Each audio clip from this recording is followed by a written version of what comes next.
අද මම ඔබට හඳුන්වලා දෙන්නේ විශේෂ චරිතයක්. පත්තර කෑල්ලක තිබ්බ දැන්වීමක් දැකලා ජීවිතේ වෙනස් කරගත්තු 1200ක පඩියකට අවුරුදු දෙකමාරක් කට්ට ගාපු චරිතයක්. ඒ අපේ අනුරේ කතාව. මුලින්ම අනුර ගම්පලාතේ කොහොමද? ගම රුණෑගල කොකරැල්ල දැන් පදිංචිලා ඉන්නේ ගෙවල් දොරවල් හදාගෙන පදිංචිලා හිටපු තමයි ඉන්නේ. අපි අල්ලපු ගම පවුලේ දෙවෙනියා ඔයා. නෑ මම පළවෙනියා. මල්ලි කෙනෙක් ඉන්නවා තව. දැන් ඉතින් කසාද බැඳලා ඔව් දරුවෝ දෙන්නෙක් ඉන්නවා. අපි එතෙන් පස්සේ අවසානයේ විශේෂම කතාව පටන් ගන්නේ වාගේ කලින් කරපු රස්සාව. ඒ රස්සාවට එන්න කලින් මම හිතන්නේ කීප තැනක වැඩ කරලා තියෙනවා. ඔය එක තැනක නෙමෙයි ඉතින් මුලින්ම හොටෙල් රස්සාව කරා. ඊට පස්සේ එක රස්සා ගමේ ඉන්නකොට ඉතින් ටක් කියලා නෑ. ඊට පස්සේ අන්තිමට කොහොම හරි මම මේ CC කියලා ආයතනයක වැඩ කරා. මැකැනික් තමයි කරේ. ඒකේ වාහන කියන්නේ හයිඩ්‍රොලික් වාහන අනම්මන. එතන ඉඳපු සර් කෙනෙක් තමයි පත්තර කෑල්ල මට ගෙනල්ලා දුන්නේ. පත්තර කෑල්ලේ කතාව එක විශේෂයි. ඒක මට දැනගන්න ඕනේ. මොකද පත්තර කෑල්ලේ කියන්නේ එහෙමයි. යා එතන වැඩ කර හිටියේ. ඉතින් අපේ ලොකු පඩියක් නැහැ. ඉතින් දන්නවනේ ඉතින් ලංකාවේ රස. ඊට පස්සේ සර් තමයි මට කියලා දුන්නේ මේ රස්සාව කරලා හරියන්නේ නැහැ. කොල්ලෝ මේ පත්තරේ තියෙන එක ගිහින් පොඩ්ඩක් බලපන් කියලා. අද මතක් කරන්න ඕනේ මහත් එක්ක ඇත්තට ඕනේ. සරත් මහත්තයා කියලා ඇත්තට මේ සරත් මහත්තයා මතක් කරන්න ඕනේ. විශේෂයෙන් එයාට තමයි මුලික ගෞරවනේ රස්සාවේ පත්තර කෑල්ලක් දුන්නා. ඔව් දුන්නා. මේක ගිහින් මේ බලන්න කියලා. එහෙම තමයි කෝස් එක හොයාගත්තේ. ඒක තමයි කෝස් එක හොයාගත්තේ. නැත්නම් කවුරුත් නැහැ. නෑ කවුරුත් නැහැ. වගේ කවුරුත් නැහැ පරම්පරාවේ. මුල්පුරු කොයා. ඔව් වෙළඳ නාවික මම තමයි මුල්පුරුක. දවස් 100 එහෙමනම් නැව්වල වැඩ කරා කියලා අහලා තිබ්බට අපි පොඩි කාලේ එහෙම ලොකු මේකක් නැහැ. එහෙම සම්බන්ධකින් නැව් රැකියාවට ආපු එකක් නෙමෙයි මේක. ඔය සරත් මහත්තයා හැලා දුන්න පත්තර කෑල්ලෙන් තමයි ඔය නැව් ජීවිතේ පටන් ගත්තේ. ඒ කියන්නේ කෝස් එකට මුල්ම කෝස් එක කරේ කොයි කාලෙද? කොහෙද කෝස් එක කරේ? මම කෝස් එක කරේ 2009 වගේ. කෝස් එක ඇතරම සල්ලි හොයාගත්ත විදිය තමයි ඉතින් දැන් ඒ දවස්වල නම් ලොකු ගාණක් ගියේ නෑ. ලක්ෂයක් එකමාරේ වුණාට අපිට ඒ දවස්වල ලොකු ගාණක් ඒක. අනිවාර්යයෙන්. ඉතින් මෙහෙමයි සල්ලි හොයාගන්න ලොකු සල්ලියක් මං ගානේ. ඒ දවස්වල අම්මා රට රැකියාවකට ගිහිල්ලා හිටියේ.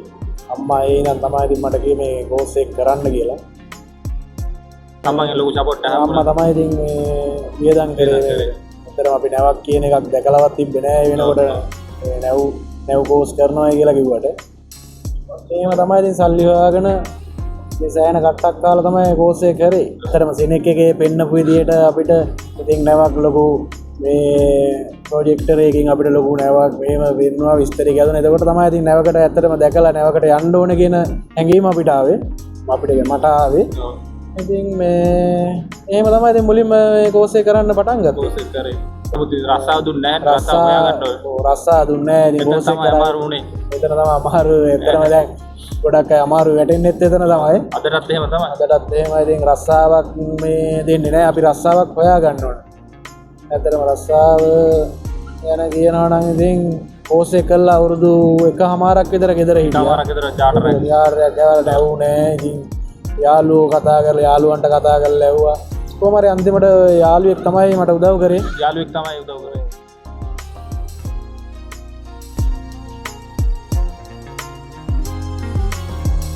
මාළේ රස්සාව හම්බුනේ මාළේ. ඔව්. නැව් මේක ඉතින් වා හිතාගෙන හිටපු ඒ සිනෙක් එකේ පෙන්නපු නැව් නෙමෙයිවා. බංක බාච් කියලා කියන්නේ ඉතින් මාළේ අයිලන්ඩ් තියෙන අයිලන්ඩ් වලට තෙල් අරන් යන එක තමයි යාළුවෙක්ගේ මාර්ගයෙන් මාළේ නැවකට සම්බන්ධ වුණේ. ඒක තෙල් නැවක්. ඔව්. අතින් සල්ලි දීලා තමයි තුෂාර අයියේ නැවකට ගියේ මුලින්ම ඇත්තටම කියොත්. ඒ කියන්නේ නැව් අපිට දෙන්න කවුරුත් නැහැ. අපි සල්ලි දීලා තමයි මේ ඒ දවස්වල හැටියට ලක්ෂ 2කමාරක් අතින් දීලා තමයි නැවකට ජොයින් වෙන්නේ. ඇත්තට මේවා නැව් නෙමෙයි. මේ ඔය පොඩි බංගබාජ් මාළේ තියෙන අයිලන්ඩ් වලට තෙල් අරයි යන්න පොඩි මේ බංගබාජ්.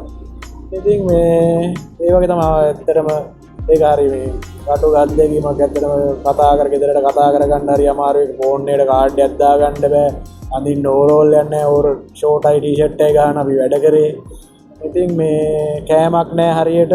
දැන් කෑම මෙහෙමයි. දැන් මේ මාළේ කන්නේ ගරුදියා කියලා ගරුදියා කියලා කියන්නේ ඒකට. ගරුදියා කියන්නේ නැවට යාළුවෙක් සම්බන්ධ කරා. මාළේ නැවකට ආවා. දන්නේ නැතුව ආවේ. ඊට පස්සේ ඕවරෝල් එකක් නෑ. ඉන්න සේෆ්ටි සූට් නෑ. එහෙම තමයි රස්සාව කරන්න උනේ. කෑම නෑ. කෑම ඇත්තටම ඉතින් ඇතට මයිදසල කෑම දැන් ඇවිද්දී චිකන් හරි නැවටෙනවා කිව්වොත් ඒ නැව වෙන නැවකට මාරු කරනවා. වෙන නැවකට දානවා කියන්නේ නැවකට කියන්නේ නැව් එකම සෙට් කම්පැනි. එකම කම්පැනි නැව් සෙට් එකට තියෙන්නේ. දැන් අර කියන්නේ එන විදියට අපි මේ චාටර් එක කියන්නේ අයිලන්ඩ් එකට එක එක අයිලන්ඩ් එකට එක එක ඒවා යන්නේ. ඔව්. ඉතින් අපේ ලංකාවේ කට්ටිය ඉන්නවා ඒ නැව්දිගේ. පාරේ ඉන්නවා නම් කට්ටිය පාරේ ඉන්න කට්ටිය ඒකට දාලා අලුත් කරලා මාරු කරනවා අනිත් එකට. ඒ කියන්නේ ඒ වගේ ඉතින් කම්බර අපි දැක්කම කියන්නේ එන්නෑ කතා කරන්න නෑ භාසුකම් නෑ මුළු එහෙම තමයි ඉතින් පටන් ගත්තේ. කොච්චර කාලයක් මේ නැවේ පළවෙනි රස්තාව පළවෙනි අවුරුදු එකමාරක් හිටියා. අවුරුදු එකමාරක් $100 පඩිය අවුරුදු එකමාරක් හිටියා. ඇත්තටම එහෙමයි ඉතින් නැව් ලොකු නැව් වගේක් තිබ්බ බැංකොක් යන නැව් 3ක් විතර තිබ්බා. ඊට පස්සේ අර කේ හොඳට වැඩ කරගෙන ඉඳගේ කට්ටිය තමයි අර ලොකු නැව් වලට දාන්නේ. එහෙම තමයි රෙකමන්ඩ් කරලා දාන්නේ. නමුත් පළවෙනි එක ඉන්න ඕනේ කරලා පළවෙනි එකේදී තමන්ගේ අර කට්ටියට එකම කෑම කකා කට්ටියට කියපුවම ගරුදිය ගරුදිය මං කිව්වේ මාළු අල්ලපුවන් තූන මාළු එන්න කපලා එලෙම තම්බනවා. ලුණුයි මිරිස් කරල් දෙකේ යම්බිල් සරවේගේ වතුරුනේ දීවින් ගෙඩියක් දාලා ඒක තම්බනවා වතුරේ ලුණු වතුරේ. ඒකල ඒකයි ලුණු මිරිසක් හදනවා ඒකයි බතුයි. ඒක තමයි ප්‍රධානම කෑම. චීප් කුක්ලා එහෙම කතන්දර පළවෙන්න මාර සිදුවීමක් ඉතින් ඇත්තටම නේද මම උනත් එහෙමනම් කට්ටාවක් කාලා නැහැ එච්චර මේ කෝඩ් ඩියුටි යනවා මම කරලා තියෙනවා. නමුත් මේක මගේ අද කතාවක් නෙමෙයි. අපි වෙන දවසක් කතා කරමු. එක එක අයට ඉතින් හම්බෙන විදිය තමයි තිබුණා නේද? වෙනස් විදිය ඒක තමයි නව ජීවිතේ. කියන එකට කෙනෙක් වෙනස් වෙනවා. හැබැයි විශේෂ සිද්ධියක් මට මතක් වුණා. ඒක අනිවාර්යෙන් මතක් කරන්න ඕනේ. පළවෙනි නැවට රස්සාවට එනකොට මේ ආදරේ පටන් ගත්තේ තෙතෙන්දී. ඒකත් විශේෂ සිදුවීමක්. ඒක අනිවාර්යෙන් මතක් කරන්න ඕනේ මම. වයිෆ් හම්බෙලා කියන්නේ ගර්ල්ෆ්‍රෙන්ඩ් හම්බෙලා යෝජනා කරලා සතියෙන් මට නවට යන්න උනා. ඊට පස්සේ මම ආපහු එන්නේ ලංකාවට අවුරුදු එකමාරකට තමයි. ඇත්තටම අර මේ හරි දුක ඉතින් අර කතා කරගන්න නෑ දවස් ගානක් යනකම් මේ කියන්නේ අද කාලේ වගේ නෙමෙයි ඉස්සර ඉන්ටර්නෙට් එකකින් නෑ පොඩි ෆෝන් එක කෝල් එකක් විතරයි තියෙන්නේ. ලොකු වෙලාවක් කතා කරන්න බෑ අපිට. $100ක පඩියක් අරගෙන ඒක දාලා කාඩ් දා ගන්නත් ඕනේ. කාඩ් දා ගන්නත් මාළට යන්න ඕනේ සිටි එකට යනවා. ඉතින් එහෙම ඉතින් එයා අවුරුදු එකමාරක් හිටියා. ඉතින් බලාගෙන මම ඒක මාර කැපකිරීමක් නේද? ඉතර කාලයක් ඉඳලා අද නම් සමහර කාලයක් ඉන්නේ නැහැ. සමහර වෙලාවකට ඉතින් මාසයක් කතා කරපු නැති දවස් කාලයක් තිබ්බා. ඉතින් මාසයකට සැරයක් විතර කෝල් එකක් ගන්න වෙලාවලුත් තිබ්බා. එහෙම තමයි අල්ලගෙන හිටියේ. ජීවිතේ රස්සාව සහ ආදරේ පටන් ගන්නවා. අමුතු කට්ටක්. ඉතින් ඒ ආපු කට්ටයි අද ඉන්න අද නම් ඉතින් සතන කියන්නේ හොඳ කම්පැනි කීයකට ගිහලා තියෙනවද මේ වෙනකොට කම්පැනි තුනක විතර වැඩ කරලා තියෙනවා. දැන් මේකත් මේ අලුත් කම්පැනියක්. නමුත් ඉතින් දැන් ස්ථාවරයක් තියෙනවා. ඒවල් දරවල් හදාගත්තා. විවාහකයි දරු දෙන්නෙක් ඉන්නවා. එතනත් ඒක හරි අමාරු. එතන වින්දට මේ හැදලා බලනකොට ඇත්තටම සතුටකුත් තියෙනවා. මොකද එහෙම කට්ට නිසා අද ඇතර මාත් හිටපු තවත් යාළුවෝ දැන් ඉස්කෝලේ එක පන්ති හිටපු යාළුවෝ ඉන්නවා. ඉතින් ඒ කට්ටියට ඉතින් තාමත් ඉතින් ඒ තත්ත්වයට එන්න ගොඩක් අමාරුයි. අතර මේ රැකියාවේ හම්බෙන පඩියත් එක්ක දැන් හම්බෙන පඩියත් එක්ක ඇත්තටම දෙයක් කරගන්න පුළුවන්. මම ඒකයි අර දැන් අලුතෙන් මේ අලුතෙන් ජොයින් වෙන කට්ටියට මොනවද කියන්න පුළුවන්? ඔයාගේ අත්දැකීමත් එක්ක ඇත්තටම මෙහෙම කියන්න අඩු වයසකින් වැඩි පඩියකට එන්න පුළුවන්. අඩු වයසකින් වැඩි පඩියක් හොයන්න පුළුවන්. එකම රස්සාව මේ නවජීවිතේ සීමන් ඉතින් ඇවිල්ලා නමුත් දැනගෙන වරෙල්ලා කියලා කියන්නේ තේරුම් නැතුව ඇවිල්ලා ඉතින් වැඩක් නැහැ. අනාථ වෙනවා. ඔව්. ඉතින් දැන් අපිත් ගොඩක් කම්පැනි අපි නැති වෙන්නත් හේතුව ඉතින් මොකද නේකට සල්ලි හොයන්න නැවුලට ඇවිල්ලා දැන් හරි ගාවි පැනලා රස්සාවට ආදරයට ඇවිල්ලා නෙමෙයි. ඔව්. සල්ලි හොයන්න ඇවිල්ලා අනිත් මිනිස්සුන්ගේ රස්සාව නැති කරලා අපිට ඒ හේතුව නිසා තමයි වෙන කම්පැනිවල අපි අත්තරම මේ ඉතින් ඒක නිසා රස්සාවට ආසාවෙන් රස්සාවට ඕමනාවෙන් දැනගෙන ඉන්න ඇවිල්ලා අඩු වයසෙන් ලොකු පඩියක් අරගෙන ජීවිතේ ගොඩ ගන්න පුළුවන් රස්සාවක් තමයි කරන්න පුළුවන්.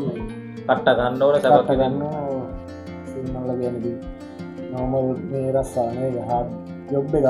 ඒකදී ඉවසීම හැමදේම තියෙන්න ඕන ගෙදර සම්බන්ධතා ඒ ඔක්කොම අපේ හිතේ තමයි ඉතින් කවුරුත් අපේ දුක බෙදා ගන්න නැහැ නැව්වල අද හිටියද මාසයක් හිටියොත් යාළුවෝ ඉතින් හැමදාම ඉන්නේ නැහැ එක එක කොන්ට්‍රැක්ට් එක යාළුවගේ බහැලා යනවා ඒක කියන්න බෑ ඉතින් හැමදේම දරා ගන්න පුළුවන් වෙන්න ඕනේ මේ නැව් රස්සාවේ ඉවසීම තියෙනවා ඉවසීම තියෙනනේ ඒව දැනගෙන රස්සාව කරන එක ලේසි නමුත් මිනිස්සුත් එක්ක ඉන්න තමයි ඒකට තමයි ඒකත් ඉතින් දැනගෙන එන්න ඕනේ ඒක ඉතින් මෙහෙමයි මුලින්ම ආවම තේරෙන්නේ නැහැ ඉතින් ඒක අර දන්න කෙනෙක්ගෙන් හරි අහලා මෙහෙමයි ටික කාලයක් එක්ස්පීරියන්ස් එකත් එක්ක තමයි ඒක වෙන්නේ ඒක නිසා දැනගෙන ඉන්න රස්සාවට ඒක හොඳ රස්සාවක් තව දෙයක් ඇත්තටම ඔයා කරන කැපවීමත් එක්ක ඔයාගේ පවුල වෙනුවෙන් ඔයාගේ වයිෆුත් ඊට හා සමානව කැපවීමක් කරනවා ඔව් ඇත්තටම තනියම ඔය ඇත්තටම මූලික ප්‍රථමයෙන් එයාට තමයි දෙන්න ඕනේ මම රස්ස අපි නම් රස්සාව කරා මේ අවසට ඕපුණා කෑවා ටයිම් එකට කෑවා ටයිම් එකට නිදාගත්තා ඒ වගේ නෙමෙයි වයිෆ් තනියෙන් එයා ගෙදර හැමදේම කරගෙන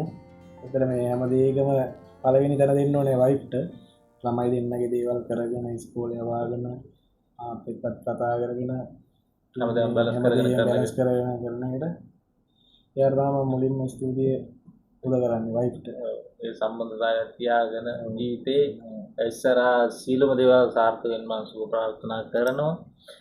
වෙලාව වටිනා කාලේ නැවක වෙලා මේ වගේ අවස්ථාවකට සම්බන්ධ වීමම මට වගේම අලුතෙන් එන අයටත් නැව් ගැන නොදන්න අයටත් ලොකු අත්දැකීමක්. ඇත්තටම thank you very much.